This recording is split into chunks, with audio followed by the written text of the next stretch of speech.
Every club. Every day. The Global Sports Podcast Network. What's up, everybody? Welcome back to the Daily Fulham podcast, brought to you by the Global Sports Podcast Network, the only place where you can find daily coverage on all your Premier League sides, as well as a podcast dedicated to the women's game. My name is Gavin Ruffle, your host as always, and this is a preview to Fulham's fifth round FA Cup tie against Manchester United.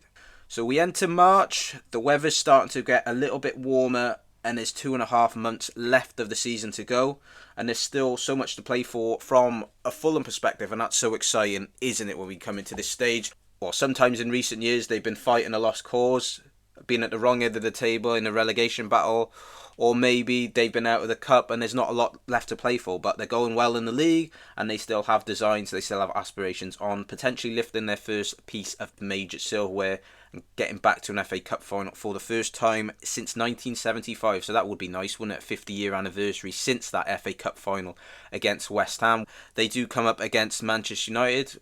You know, we know about Manchester United and the problems they've had this season, but it's still a fixture that Fulham go into maybe as underdogs. Manchester United at Old Trafford, but then again their form at Old Trafford hasn't been great this season.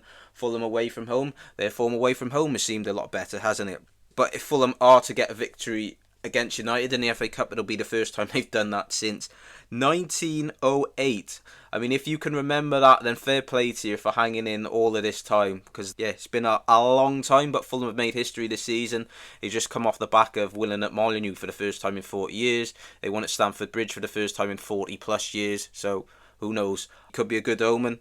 When the draw was initially made for this stage of competition, it was met with mixed emotions, really, because I felt like it was probably a tie Fulham would want to avoid. There were other teams you probably would have fancied your chances more against, and that's not because this Manchester United side holds great fears for teams now. They're certainly not the team they were at the start of the century. They're not the team they were in previous seasons and the previous managers. They're at the lowest point. The managers even admitted so.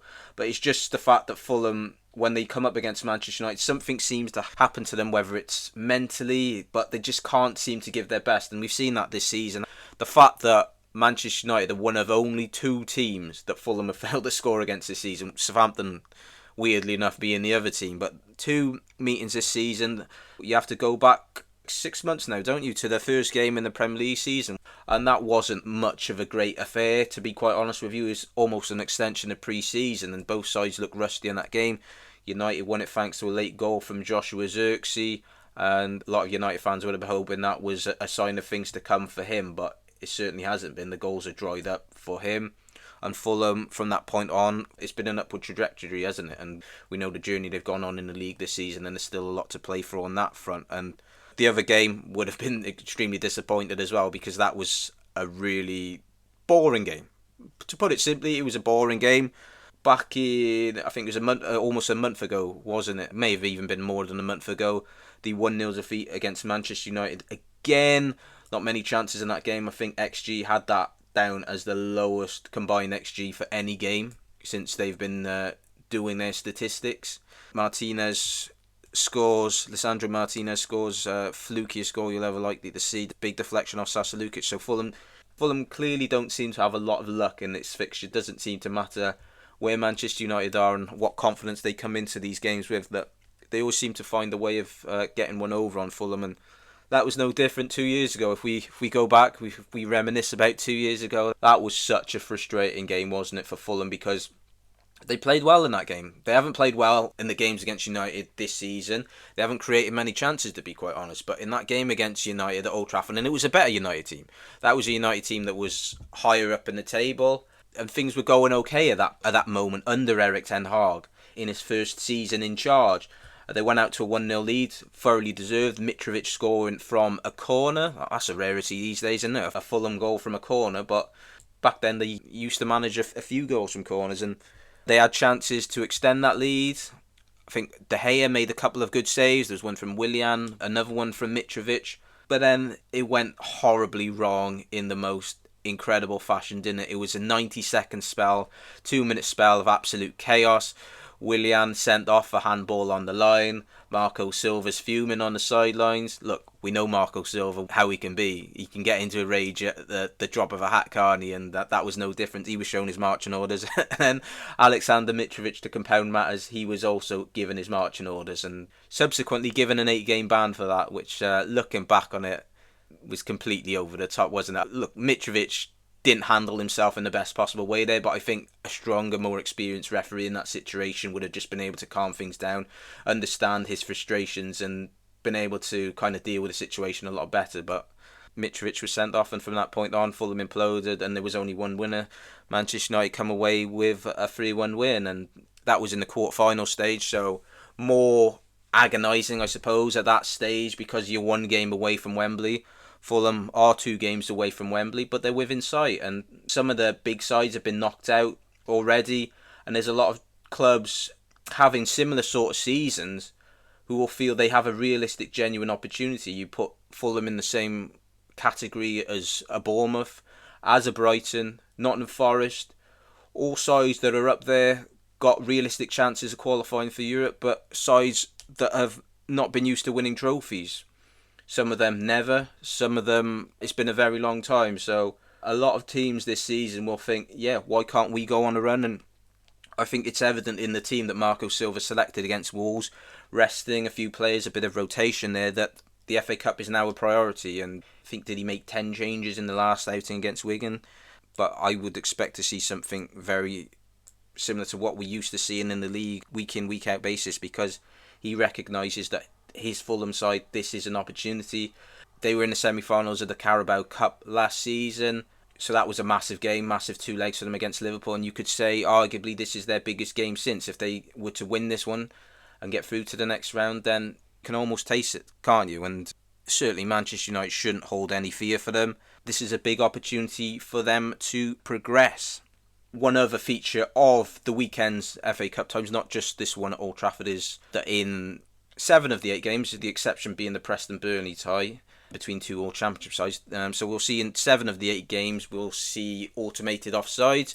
So Harry Maguire, you better stay on side this time, because if you don't, it's going to get ruled out. And if they were in the competition last round, then Fulham could be playing Leicester, but it turns out they're playing Manchester United. And I think that's the confusion sometimes with the FA Cup, the changes they make and the getting rid of replays and stuff like that.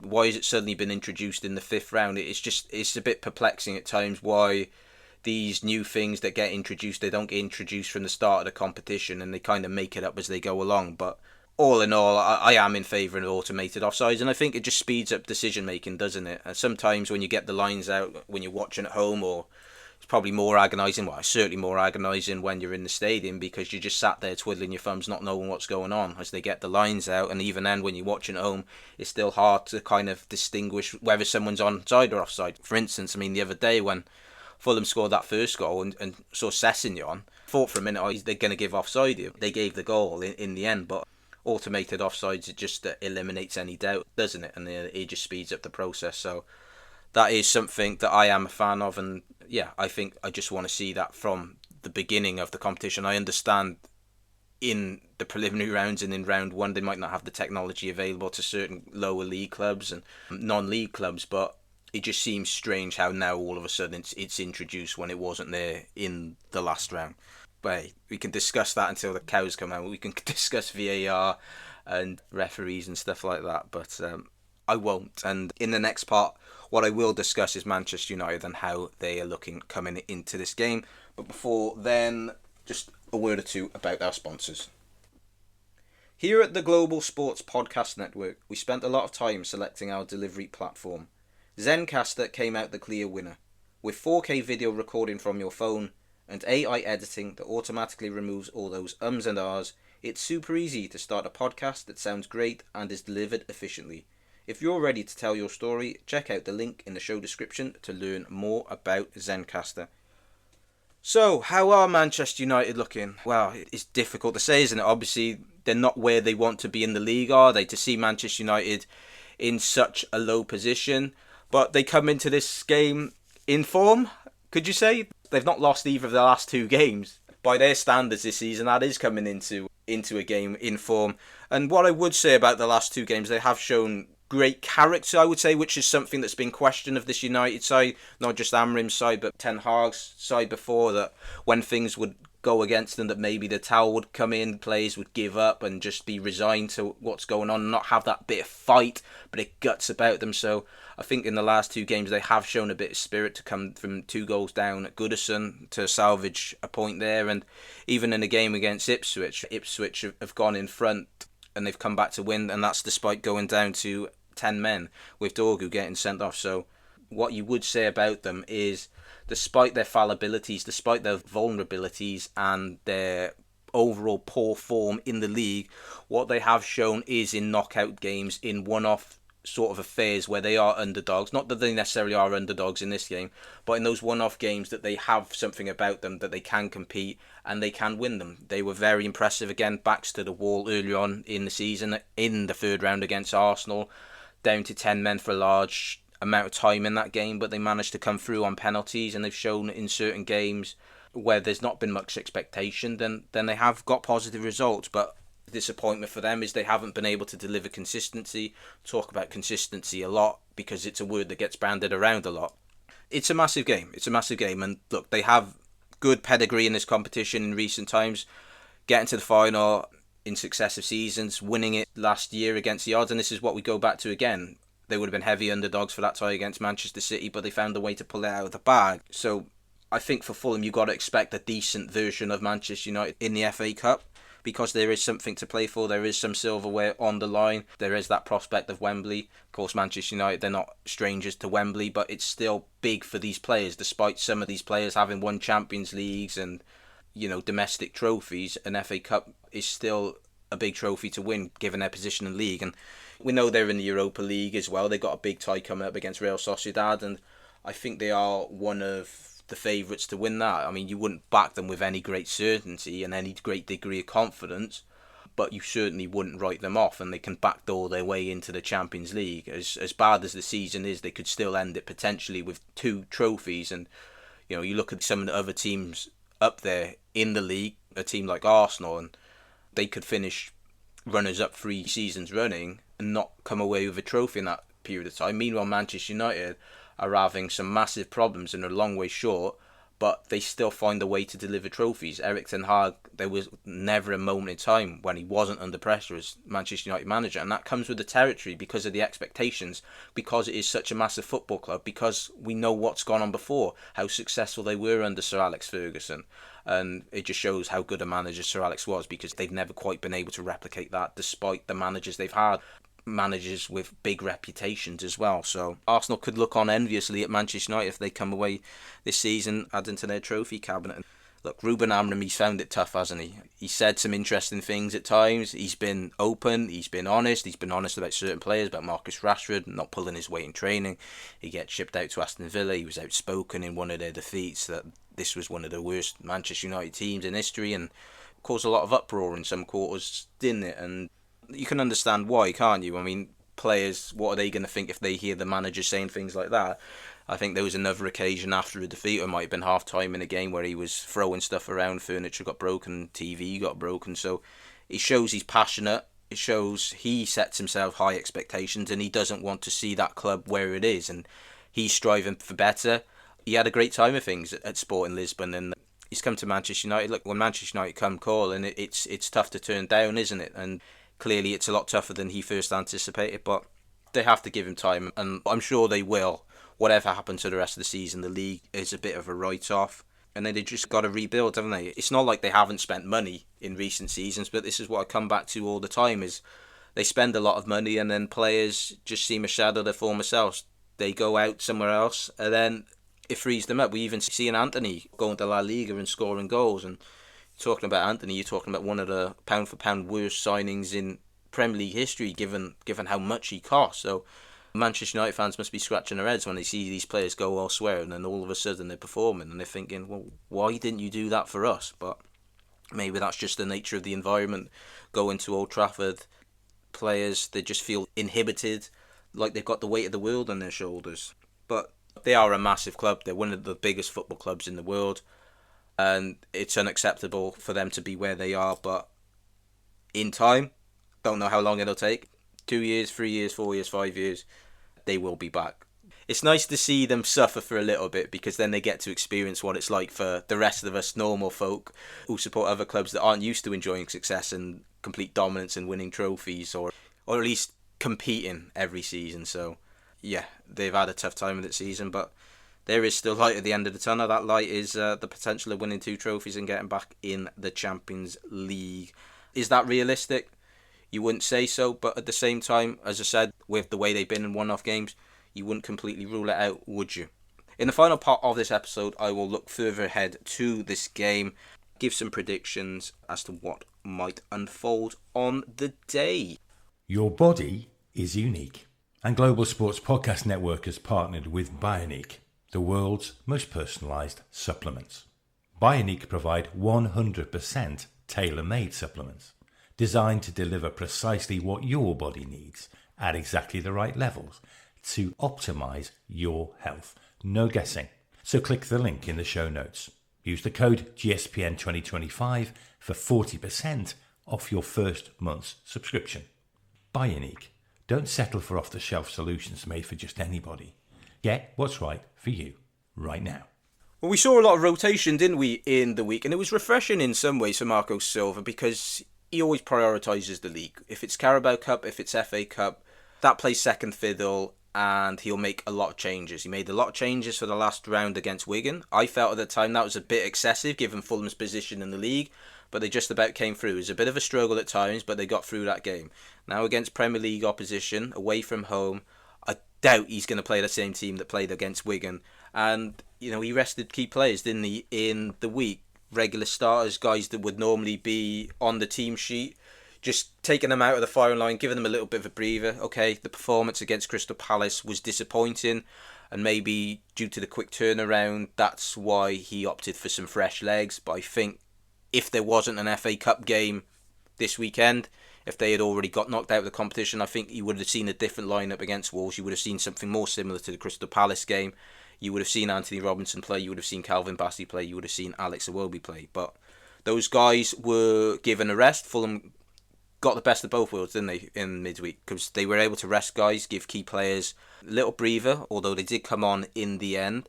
So he was able to give players a breather, but come away with the result at the same time. So I would imagine you would see all of those players come back into the team. I guess the interesting one is what formation are they looking at? Because he went with 5 at the back against Wolves in the last outing. It's not something we've seen too often. We saw it for a little while back in December. The jury was out on it there. Did they play that way against Wolves because Wolves play 5 at the back, or did they play that way because they wanted to rest Robinson and felt that Sessegnon couldn't play at left back? The only way you could play him was to play him at left wing back, so he had to go to 5 at the back. I mean, only he will be able to answer that question. And Sessegnon had a fine game, didn't he? And he's done well in the appearances he's made in the Cup against Wigan and against Preston, for instance, earlier in the season in the Carabao Cup. So if he is left out, he's got every right to feel disappointed given the way he played in midweek. But you've got to be ruthless. There's no room for sentimentality. There is an opportunity here for Fulham to potentially lift silverware. So I think at this stage, you've got to play your strongest side. That starts from the goalkeeper. We've seen Stephen Bender playing the last 2 rounds, a couple of shaky moments against Wigan. So I think Bernd Leno has to come back in for this game. And then for me, it's 4 at the back. I mean, you could argue that he plays 5 at the back to match up Manchester United. That's what they like to do. But for me, Fulham suit playing 4 at the back. And then the decision is, I suppose, is it Joachim Andersen? Is it Issa Diop? Because Issa Diop, after initial early struggle in the game against Wolves, he was a lot better as the game went on, and he's been really solid, really dependable when he's been called upon this season, whereas Joachim Andersen has been a little bit up and down. Just when you think he has a good performance, then he has a not quite so good performance. So he's been a little bit inconsistent, whereas Issa Diop has certainly been more consistent of the two. I would think he would go with Andersen for this one. And then it's going to be more similar to the Crystal Palace game. Some of those players have come back in, but I think you will see Andreas Pereira keep his place in the side. Andreas Pereira, as we know, he's got a lot of criticism this season, but I feel like recent performances have been good. Maybe the fact that he has spent a bit of time on the bench has done him a little favour. It's taken him out of the firing line, and then he's come off the bench in certain games and made an impression, noticeably Newcastle away and in a game against Nottingham Forest as well. And I thought he was another impressive performer in midweek. And of course, we remember early in the season, there was a big moment in that game, which Andres Pereira was at the heart of, wasn't it? When he could have squared the ball to Alex Iwobi, who's breaking free on goal. And I think after that point on, there's just been a heap of criticism. Some of it fair at times, but a lot of it unfair, and some of it has just been a bit of a pile on. But I think he has played well recently, so I think even if Emil Smith-Rowe is back fully fit, I would like to see Andres Pereira given a nod. We know we know Sasa Lukic picked up his 10th booking in midweek, but that has no effect on this game. So there's even more reason to play him this weekend, isn't there? The fact that he's going to miss the next 2 league games, he's going to have a little breather himself as well. And you're not going to see him in the Fulham shirt for a while after this, because they got those 2 games and then there's an international break. So you want him ready, raring to go. And then the other question is who leads the line? Is it Muniz or is it Jimenez? And for me, I think it should be Rodrigo Muniz. And I think if Rodrigo Muniz can put in a good performance here, then I think he almost reclaims the shirt back, the shirt that he had at the start of the season, because he has been impressive recently. Every part of his game was working well against Wolves, and he scores important goals. He doesn't score the goal to round off a 3-0, 4-0 win. He's often coming off the bench and he's getting that goal. You don't want to be labelled a super sub, because obviously that means you're not starting games. But he proved midweek that he can start games and be effective in doing so at his best. He's an absolute havoc. He's an absolute nuisance for defenders to come up against. So no problem starting him again. Manchester United have their problems of their own, don't they? They have some injury problems. One of their bright sparks this season, Amad Diallo, that's unfortunate. Unfortunate for him, unfortunate for Manchester United, because he's rescued them on a number of occasions. And he's going to be out for the rest of the season now. So that's a big blow for them. They've got a suspension themselves with Dorgu getting that red card against Ipswich. His one does carry over to the FA Cup, unlike Sasa Lukic's. So that's a problem for them. It's been a problem position for a long time because of the injuries to Luke Shaw and to Malacia, who seem to never be fit. So he's got some rearranging of his backline to do there. You could potentially see Dallo go over to left wing back and Mazraoui over to right wing back. And Adama Traore, whoever he's up against, I think he'll be licking his lips and fancying his chances. There's no Lisandro Martinez. He's another one out with a long-term injury, so we're not going to see the renewal of that battle. But Adama Traore, I think his confidence is back after starting the season well and looking like he was going to cement his place in the Fulham team. Started to wane a bit and performance was a little bit indifferent, but it's good to see him back to something like his best, because when he is at his absolute best, then he's a nightmare. Look, I don't think any fullback in the world would enjoy Adama Traore running at him. Sometimes what he does with the ball and sometimes what he does in terms of end product can be questioned, but we've seen in the last couple of games in the league he's provided assists. One against Wolves, which was something that you don't associate, that assist for Rodrigo Muniz there, and that whipped in ball against Nottingham Forest for Smith-Rowe to score. So performances have been on the up for him, and he could have a major say in this game. How do I see the game going? I just want to see Fulham take it to Manchester United. I think in the 2 performances this season, it's just been very lacklustre. Okay, the one at Old Trafford earlier in the season is probably a bit more understandable because it was the first game of the season. Players' fitness levels maybe weren't quite up to par. We were a bit rusty. I think it was Smith-Rowe's debut, and it was just one of those games. There wasn't much in it, but at the same time, it wasn't the performance you were going to latch on to and be critical of, given that in fact it was first game of the season. The one a few weeks back at Craven Cottage was more disappointing. And look, Fulham have got a genuine opportunity here, but you got to be careful saying this when Fulham play Manchester United, because something always seems to go wrong, doesn't it? And my predictions, by the way, haven't been great lately. I started the season on absolute flames, but my form just recently has been patchy to say the least. It's been like Southampton's form. Just put a red mark against it every single time. And that shows the unpredictability of Fulham, doesn't it? And how in some games this season where you expected them to do well, they've struggled, whereas in other games where you think it could be a bit of a struggle, they do well. So for this one, this is going to be a first on the Daily Fulham podcast. I'm abstaining from giving a prediction, because last time I gave a prediction when these two clubs faced off against each other, I was adamant, I was bullish that Fulham were going to win, and they didn't. And Manchester United got the better of them. It would be almost nightmarish to think, it's almost incomprehensible to think that any side could possibly lose to Manchester United 3 times this season. I mean, Manchester United, they've lost to Spurs 3 times. Spurs! So that tells you about Manchester United this season. So because I don't want to put a jinx on it, I don't want to put a hex on it, I'm not going to give a prediction.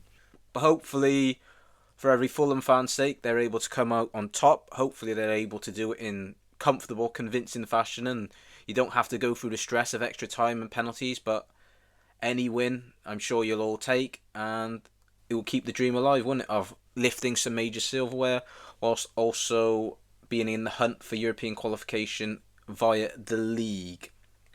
That'll do it for today's preview, for today's look ahead to the FA Cup 5th round tie, that clash on Sunday. And I will be back next time to recap all of the key events, to go through all of the major talking points from that encounter. So do join me for that. Have a great weekend. I'll catch you all soon. Every club, every day. The Global Sports Podcast Network.